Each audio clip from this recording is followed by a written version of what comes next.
अस्सलामुअलैकुम वरहमतुल्लाहि वबरकातुहू। क्या हाल है आप सबके? उम्मीद है सब खैर आफियत से होंगे और खूब मज़े में होंगे।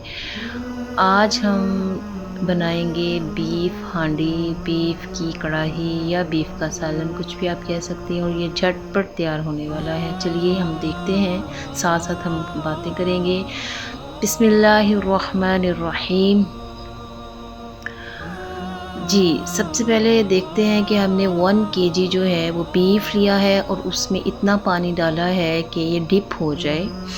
और पानी डालने के बाद आप इसके अंदर जो है वो मुख्तलिफ़ जैसे बहुत सारी सारी चीज़ें एक साथ ही आप डाल दीजिएगा।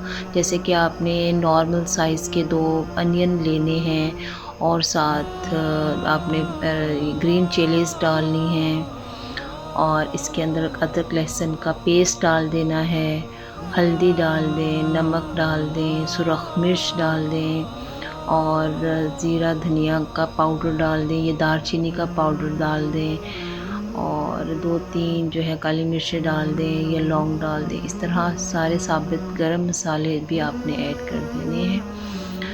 और ये देखिए मैंने प्याज ऐड कर दिया और इसमें सारी चीज़ें एक वक्त में डाल दें।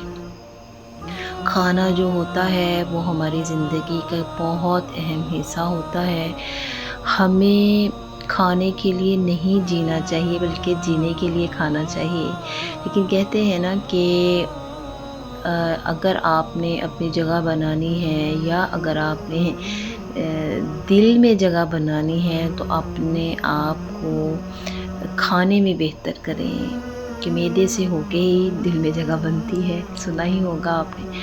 तो खाना एक ऐसी चीज़ है कि जो कि आपकी रूह को सुकून देता है। थकते हैं आप, रेस्ट भी करते हैं, लेकिन एक भूख ऐसी चीज़ है कि जो लाज़िम मलज़ूम है, खाना आपने खाना ही खाना है।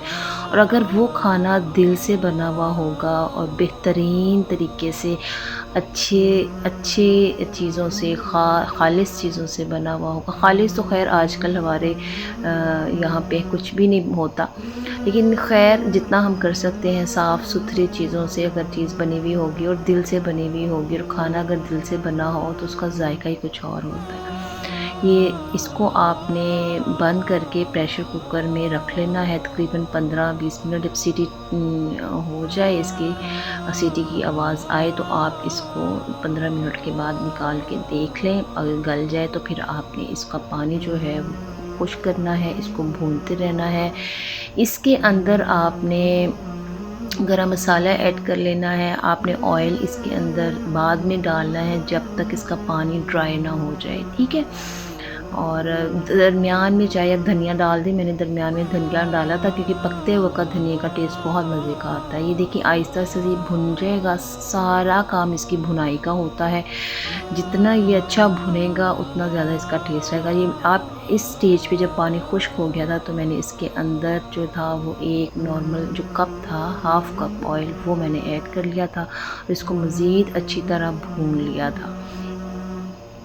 और फिर बाद में मैंने हाफ़ कप जो था इसके अंदर दही का ऐड कर दिया था। इसके अंदर आपने देखा होगा कि मैंने टमाटर जो था वो ऐड नहीं किया, ये सिर्फ दही के ऊपर ये कढ़ाई बनी है, ठीक है। आप ये समझिए कि ये दही की कढ़ाई है और बहुत ये ज़बरदस्त इसका टेस्ट आता है।